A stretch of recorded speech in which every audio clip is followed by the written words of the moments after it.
Hey everybody, welcome into the Pro Line TV Western Conference play-in preview and playoff preview snapshot, because we're not really picking series, although if these guys like something, they will certainly try to steer you in the right direction.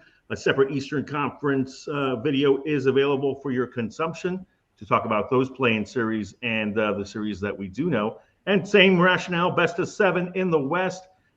The 3 and 6 and 4 and 5 series are known and look very compelling.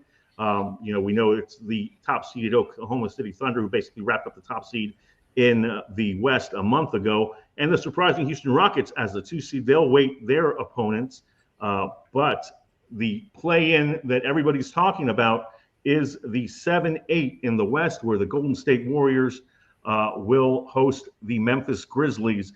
And the reason why the Warriors are in that game is because James Harden came into Chase Center and did James Harden things down the stretch and in overtime to steal a game for the Clippers. So his buddy Kawhi Leonard does not have to play an extra week.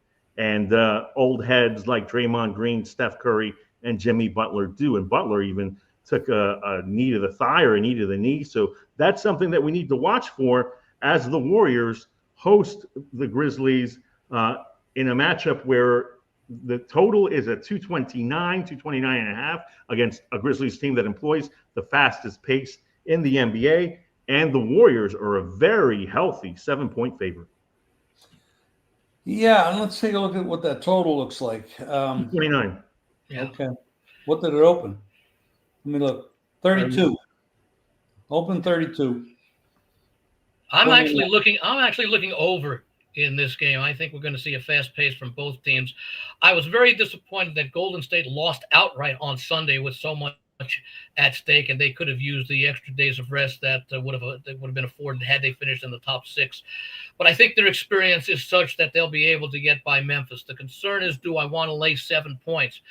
If the money line were a little bit better, I would have preferred to lay it, but minus 300 I just can't do, and it's not like baseball where I can lay a run and a half or something like that and lower the price. So I guess my best way of backing Golden State would be through playing this as a high scoring game, because I think whoever is trailing, if it becomes a margin, they're going to have to force an even quicker pace so the game does not get out of hand.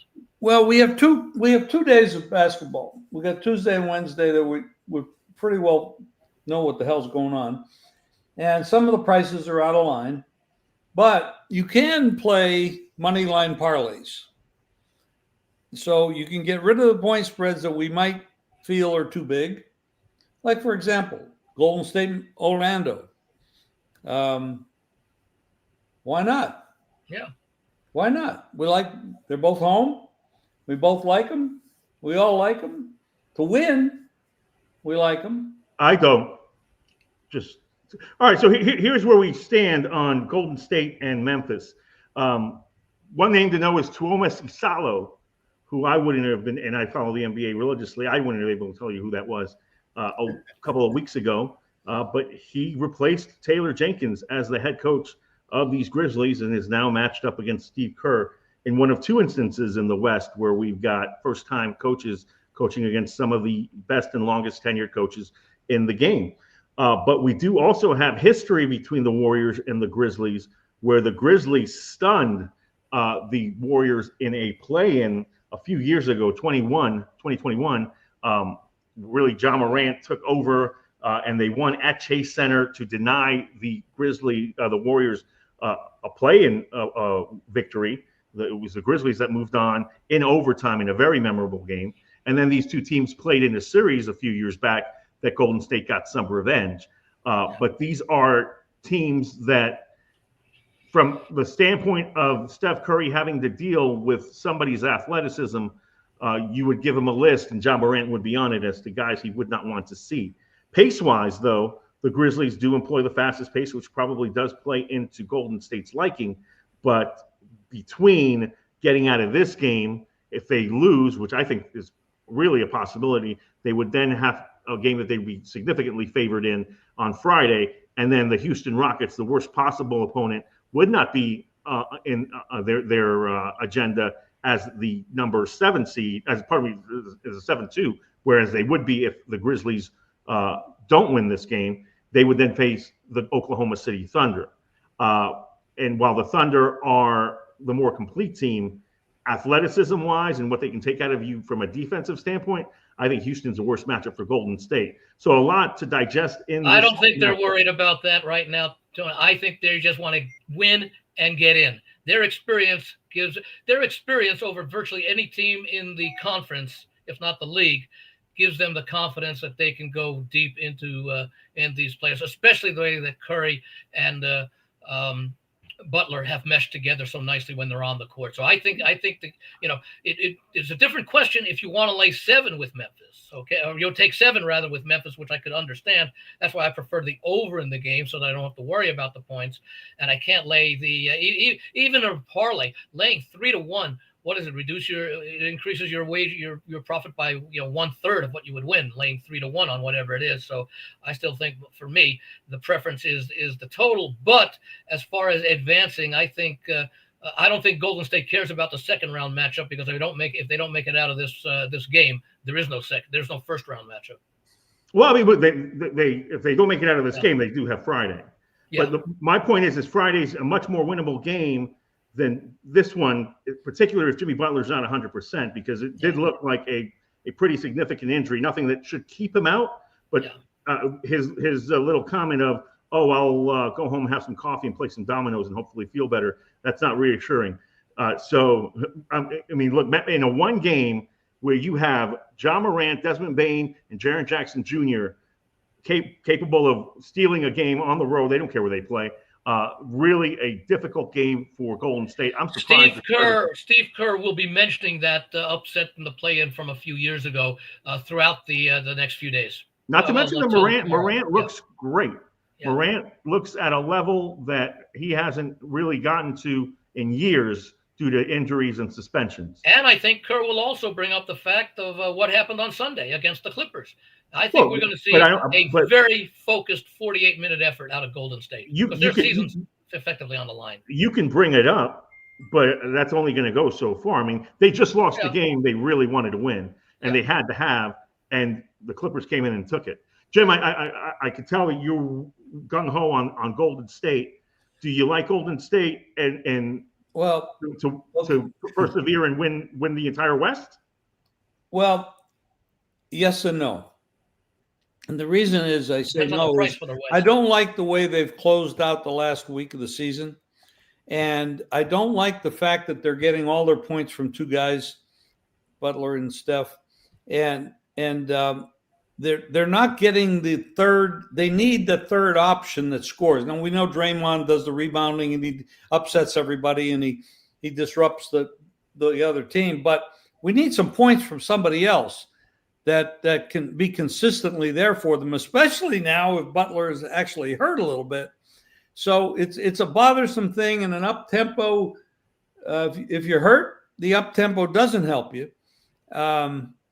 This is a big question mark now. I mean, and basically I like the Warriors to possibly get through the West and win it, but the way the Clippers are starting to play, and with Kawhi playing well, and of course, Harden is always doing something, and he's had a great year. He's first or second team All NBA. Yeah, it's now starting to look a little bit more dangerous for the Warriors. They're not. I need the third option to come in there consistently and put up some points. I mean, they get 66 points from Butler and Steph, and they still have trouble on their home floor in a game they wanted to win. That's not impressive to me. We're going to come back to who wins the Western Conference, which is the Warriors are in that conversation. For brevity's sake, we're going to gloss over. By the way, just give me 1 second. We're going to gloss over Dallas and Memphis. So if you guys have anything to say on Dallas and Memphis, say it now or forever hold your peace. I was just going to mention that the game on Sunday was equally as important to the Clippers as it was to the Warriors, and the fact that it went to overtime shows basically a pick'em game. Absolutely. I think the Clippers take down the Nuggets.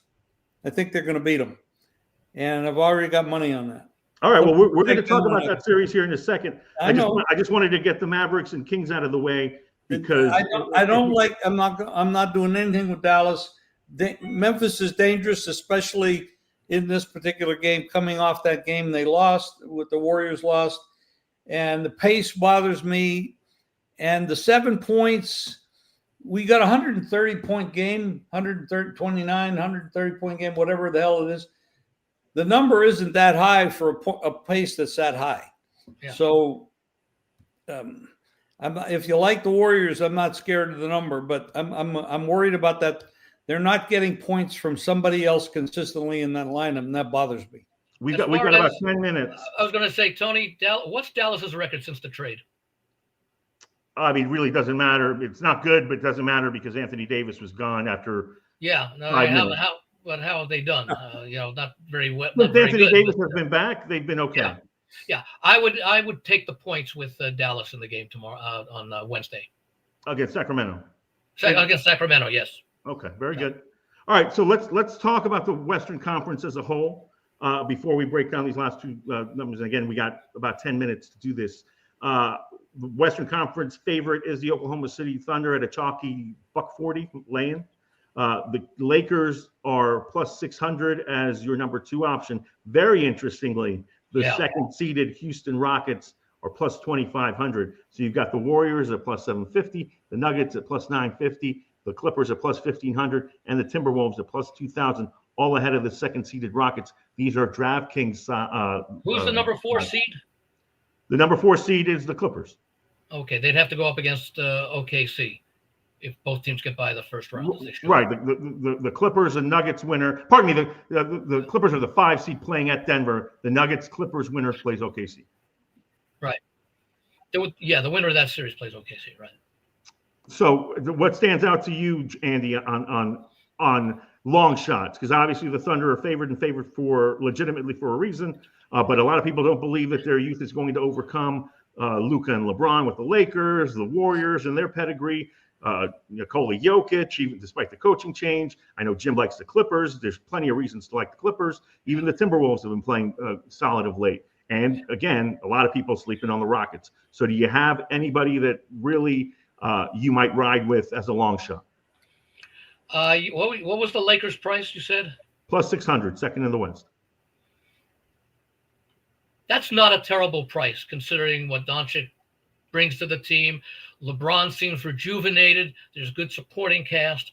I could certainly see them because they would. They're the number 2 seed. They're the 2 seed. Lakers 2 or 3. I think. No, the Lakers are the 3 seed. The Rockets. Yeah. I was going to say they would not play OKC until the championship. Right. Until the Western Conference championship. I could see them getting by the Rockets. At 6-1. You might be able to do something in the championship series if you wanted to, although let's see if the Lakers and OKC, how they're playing going into that series. Obviously, they're playing well enough to have win, but did they win looking good or win by getting by? I would say the Lakers at 6-1 right now is very reasonable, very attractive, especially with what Doncic brings. If the Warriors win, who do they play? The Warriors depends on when they win, Jim. If they beat the Grizzlies, they're the 7 seed and play the Rockets. If they lose and need to win on Friday, they're the 8 seed and play the Thunder. By the way, I would play Golden State against the Rockets, and because I like the legacy that they have. What are their odds for the conference? I don't know. Did you mention them? Yes. You want the odds for the conference? For the conference. They're just behind the Lakers as the third choice at plus 750. Oh, can't play them at that price. Well, look, and here's something just to wrap up our overview portion, because we will look at these 2 series that we know about. The Warriors would play a Rockets team that have the most athletic wing defender in the entire NBA in Amin Thompson, who just shut down Steph Curry. That's why I'm so leery about the Warriors long term and think it would not be the end of the world if they lose to the Grizzlies and then are forced to be the 8th seed. I think they match up better with the Thunder than they do the Rockets. Sounds crazy, but I believe that. Well, I have money on the Clippers and the Warriors to win the West, and I added the Clippers. I thought the Warriors were the right side, but I don't like the balance. But I'm liking what the Clippers are doing, and I think they can take down the Nuggets. The Nuggets they got the best player in the league. Okay, we understand that, but they have other issues. Now, the Thunder, I think, are beatable. I'm not saying they're not good. I'm not saying that. But there's a lot of very highly experienced, well-coached teams in the West. It's a whole different animal out West. You got even the Clippers are well-coached. The Lakers are playing well. You got LeBron there, and you got Luka. I mean, those two guys together are dangerous as hell. And there's a lot of value in some of these underdogs. You're getting some very good prices. I get $1,500-$1,600 on the Clippers. If I get by the Nuggets, what's that price going to be? It's going to be a lot shorter. So I got to take the number. Got to take the Clippers now, says Jim Feist, if you like them. We're going to talk about the Clippers and the Nuggets right now because we know that this series is coming up, and it's the closest series odds makers forecast for this first batch of games. The Nuggets are a favorite at -145, and the Clips are +120. Andy, your thoughts on Clippers Nuggets? Do you see it as a toss-up series too? Well, I blasted the coaching decision. I think it was last week that Denver made, but it certainly didn't seem to really have a negative impact so far. So maybe there was more internal things going on with the players and the coach as opposed to just ownership and the coach, because the players certainly have responded well. I'm with Jim. I like the way the Clippers are playing. I like the fact that they got two go-to guys that are very dependable, very reliable, playing well. But that's reflected in the competitiveness of the price of this series. Right, absolutely. Yeah. So once again, my approach to that series will probably be play the Clippers straight up money line to win one of the first two games on the road. And take my chances after that. And if they lose those two games, they'll be fine because if the Nuggets don't win those two games in altitude at home, they're in serious trouble. And everybody that watched the Warriors and the Clippers on Sunday saw that Kawhi Leonard looks 100%. They've got Norman Powell, could have been an all-star this year, and obviously James Harden. So you technically have three closers. To that point, if you're asking me which team has a better chance of going 2-0 at home, I'd say the Clippers more so than the Nuggets. Ivica Zubac, no slouch, making Jokic work. Let's talk about the Lakers and Timberwolves too, and then we need to get Jim's opinion on the. He already gave. He likes the Clippers to win it all. I mean, he likes the Clippers to win the West potentially, so he likes the Clippers over the Nuggets. That's true, right, Jim? Yes. Yeah. Let's go to for our time constraints. Let's go to the Lakers and Timberwolves because this is an enormous series. You got the star power Anthony Edwards, who has been great down the stretch. Julius Randle's been much better since returning from injury. You've got Rudy Gobert against Luka Doncic. Again, more drama. We'll see if Doncic will abuse him in pick and rolls and make it so that Chris Finch has to bench him again. We saw this in the Western Conference Finals, Minnesota and Dallas. Now we see Minnesota against the Luka-led Lakers, and LeBron James is there too. What do you guys like? Lakers a -190 favorite, but Minnesota, I mean, +155, and everybody's looking at the shiny bright lights for good reason with the Lakers. Timberwolves were great last year, not so consistent this year. Obviously, no Karl Anthony Towns. Jim, would you take the plunge with the Timberwolves? No, I already bet the Lakers in the series. Okay, at 190. Yes, I did. What was your rationale behind that? You got pedigree. I like pedigree. I mean, LeBron James knows how to win. He's been around. He's 90 years old. I don't know. He just keeps going. He takes whatever drugs he likes. I want some. Luka, of course, is just opened it up. It's going to be a wild. It's going to be tough to beat them. We're going to see if the coach can stand up in a big pressure situation. He's new. I can't fault the Timberwolves, but I like the Lakers to win it. It might go all the way to 7, but I like them. What about you, Andy? Well, Minnesota was one of the more disappointing teams I felt throughout the course of the regular season. They did start to play better towards the end, and of course, Ant is one of the. But he still may only be the third best player on the court in this series, depending upon the current LeBron matches up against Ant. Who you think is better? Obviously, I think long term from this point on, Ant's going to have an outstanding career. But right now, you'd have to say Doncic is right up there, and then who is it, LeBron or Ant after that? But then again, who's the second best guy on Minnesota? How does he compare to the second best guy on the Lakers? And that might not be that close, with the Lakers having the edge. So once again, my strategy here would be to take a play on Minnesota on the money line to win one of the first 2 games. If they look good in doing so and going back home, maybe at that point, if the series goes to Minnesota 1-1, you might still get a very nice price on Minnesota to win the series. And at the same point, the price on the Lakers might not be that bad. They won't be minus 190 as they are pre-series, with the series now being a best of 5, with Minnesota having 3 of the 5 games. So I'll play Minnesota to win one of the 2 games, and then I'll reassess who I want to play in the series. Certainly, based upon what I've seen out of these teams throughout the year, and especially over the last part of the season, even with Minnesota's improved play, you'd have to like the Lakers to advance, but I'm not willing to bet on them right now. Briefly, and we're going to finish up and wrap up right after this, because I want off the cuff, 20 words or less, your interpretation on the following. The Minnesota Timberwolves plus 1.5 games, the chalk at minus 145 in the series against the Lakers. The Lakers minus 1.5 games, plus 120. Jim, what does that tell you? 7 games. I'm looking at 7 games. Andy? So you would take the plus 1.5 minus 145 to go 7. Well, yeah, if it goes 7 games, it goes Minnesota, because Minnesota cashes automatically if it goes 7 games. They can still win the series. And what are your thoughts on odds makers are telling you long series or what? Not really all that much, with 145 as a pretty decent price to go 7 games. I would probably take. I'd probably still go with the Lakers. I think they can win in 5. Very good. All right. And I got to interject something here. What we're talking about is series prices and in-game. But Andy pointed out, and I think this is very important, as these teams split, like the first 2 games are split, the odds change so much.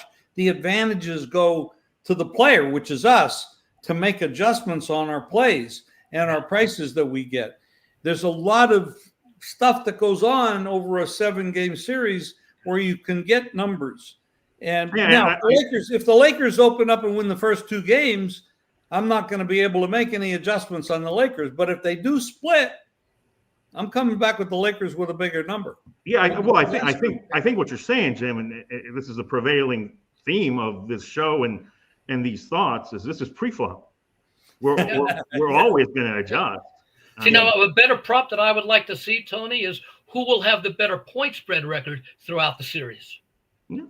That's I don't even know if they do that, but that is cool. It'd be a good one to have, so that you could basically say, I don't think Minnesota can win the series straight up, but I think they can have a better point spread record in the series, because they'll be getting. If it's minus 7 in the first game, Minnesota Lakers.